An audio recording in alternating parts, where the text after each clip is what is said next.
Németh Zoltán, szakemberségem története. Dr. Németh Zoltán!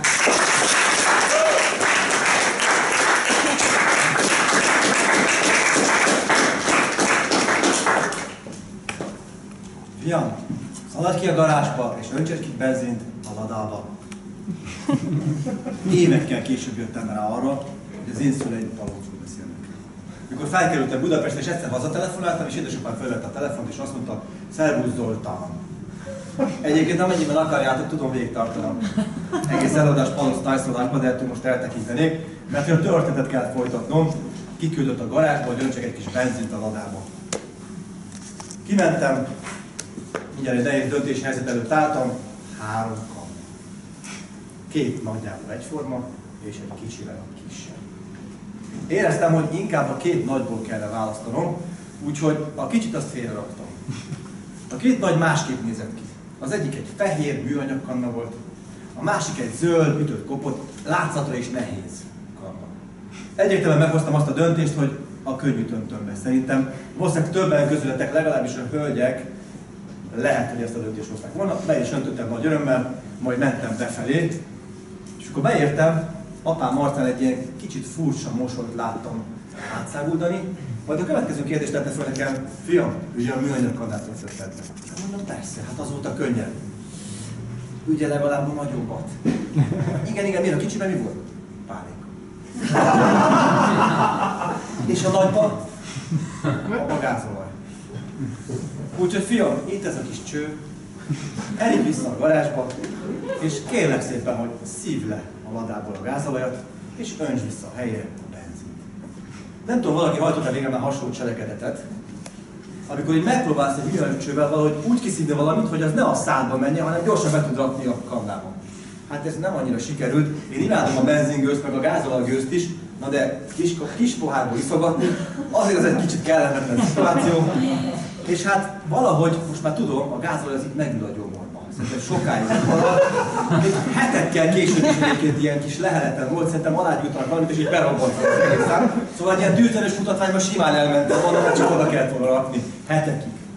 De ami ennél sokkal fontosabb volt számomra ebben a történetben, hogy ez volt az első emlékem arra, hogy nekem nem csak, hogy nincs meg az a érzéke, hogy a műszaki dolgokat hogyan kell végrehajtani, nem értek a műszaki dolgokhoz, de hogy a legalapvetőbb érzék, ami minden férfit jellemez, nekem az sincs meg.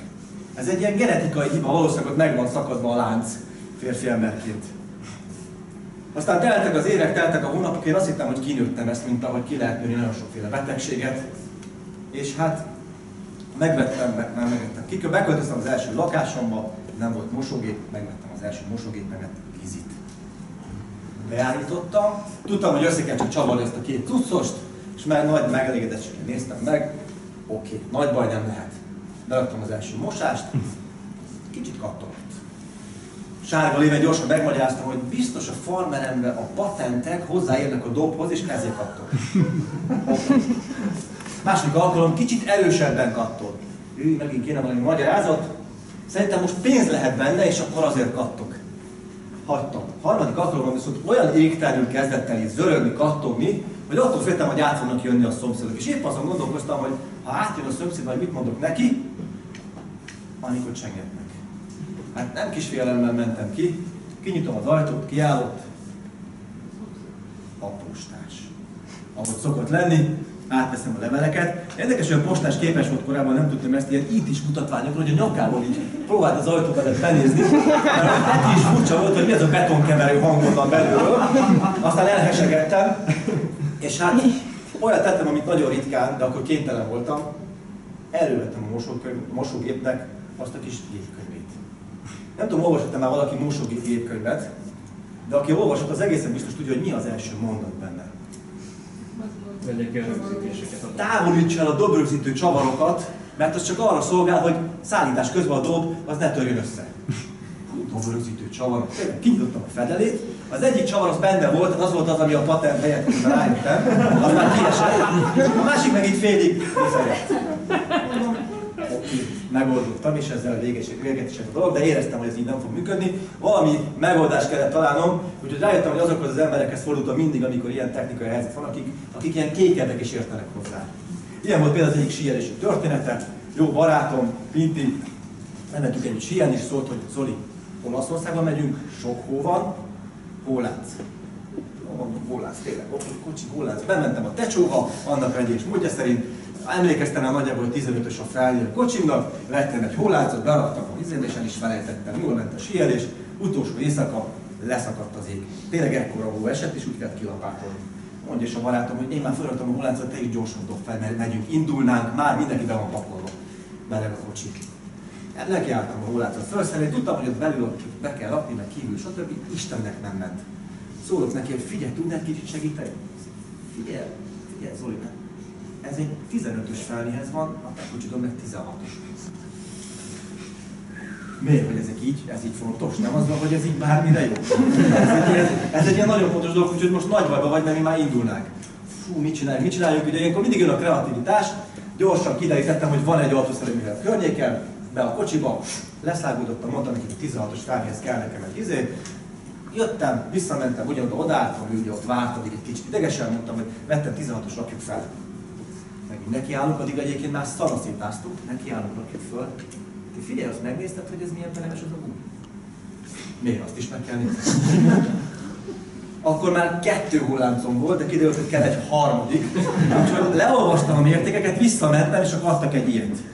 Egy kicsit tanulság a történetnek, hogy most már van egy nagyon jó hullámcom kocsimhoz, meg 2 eladó valakit érdekel. 15-ös és 16-os is. Ez februárban volt, pár nappal később tudtam meg, hogy gyermekünk fog születni, de addig még nagyon-nagyon sok idő volt. Eljött a nagy nap. Zsuzsa mondja, hogy én úgy érzem, hogy ma lesz a nagy nap. Mondom, hát nem tudom, ezt tudod. Lehetünk aludni, 1 óra egyszer föl kell, hogy igen, úgy érzem, hogy most itt a nagy nap, be kell ülnöm egy melegvízes kádba azonnal. Ugye besegítettem, de akkor a csörlő segítségével valahogy bejutottam a kádba, mert akkor elég nagy hasa volt. Kifújta magát, elkezdte engedni a melegvizet, majd egy pár másodperccel később ez csak a homlokára csapott. Basszus! Úgy van beállítva a kazán, hogy csak 1 óráig fűt. Úgyhogy most már csak hideg víz van. És így hirtelen a következő döntés előtt állt. Vagy megpróbálom leültetni 40 lépcsőfokon keresztül az első emeletről a kazánházba, ami azért egy nagyon nagy kihívás, és akkor ott átállítja a kazánt. Ennek van egy óriási veszélye. Azt szeretném volna, hogyha a születési anyagkérdő kivalatba az kerül be, hogy születési hely, kazánház. Nem nagyon romantikus.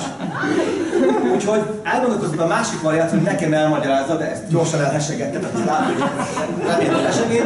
Úgyhogy megint a kreativitás ott állt, mit csináljuk, akkor lerohantam a földszintre, bekapcsoltam a tűzhelyet, a vízforralót, és minden erővel és energiával, fazekakat elhelyezve elkezdtem forralni a vizet, ő meg ott ugye egy kicsit várt a kádba, hideg víz, meleg víz, és én rohangattam föl, első emelet, újabb vízre, vissza, és így aztán megoldottuk a dolgokat, a szülés minden annak rendjes módja szerint lezajlott. És azóta is nagyon jó vagyunk, ugye eljött a nyár, grillsütő. Kinéztem, azt tudtam, hogy jó nagy legyen, akkor nagy baj nem lehet. Jó nagy is lett, megjött a grillsütő, becipelem, kinyitom, akkor szembesültem vele, hogy ja, először lementem a szerszámokért, mert van egy olyan hatalmas nagy szerszámkészletem, apusom miatt vettem, de ő nem 1000 mester, hanem 100 000 mester, és bármit csinálni. Becipelem, belenézek, már kiáltom, Zsuzsa, jönnél? Mert hogy belenéztem a gépkönyvbe, és lehetetlen esemény számomra. Ránéz, azt mondja, legalább vigyázz a gyerekre. Neki másfél óra volt, szerintem nekem 3 nap lett volna összeszerelni. Úgyhogy most már van grillsütőnk, a sütés az még megy, tehát ott még semmilyen komoly baleset nem történt. Aztán pár nappal ezelőtt, jó pár nappal ezelőtt kiégett a felső WC-ben a izzó. Gondolt. És eltelt egy pár nap, egy 2-3 nap egészen biztos, amíg sötétben oldottuk meg ezt a szituációt. Aztán rájöttem, hogy én vagyok a férfi családban, lehet, hogy nekem valamit tenni kéne. Létra, izzó, kicseréltem, stb. És ugye másnap vagy 2 napok később kérdeztem, hogy figyelted, hogy kicseréltem az izzót? Igen, azért ilyen még sosem volt, hogy Versailles napfényben éjszaka is tudunk pisilni, és a 40-es helyett egy 100-as tapkál. Azóta rájöttem, hogy nekem nem kell ezzel öröködni, és nem gondolom azt, hogy számomra ez a ruha, vagy akár ez az eszköz, ez segítségül szolgálhat. Úgyhogy én ezt most le is tenném, én azt gondolom, hogy vannak olyan eszközök, ahhoz, hogy megértsük, hogy minden mérhetjük egy embernek az értékét, vannak olyan eszközök, amik sokkal jobban kifejezik. Nekem például ez a munkaeszközöm.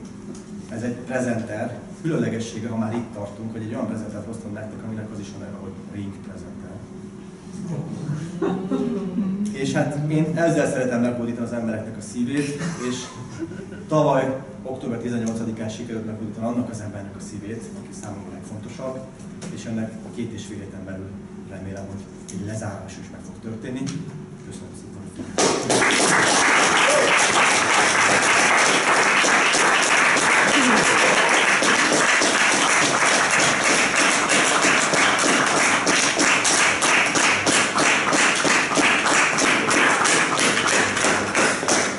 Köszönjük szépen ezt a csodás harmadik beszédet, és most jött el az a pillanat, hogy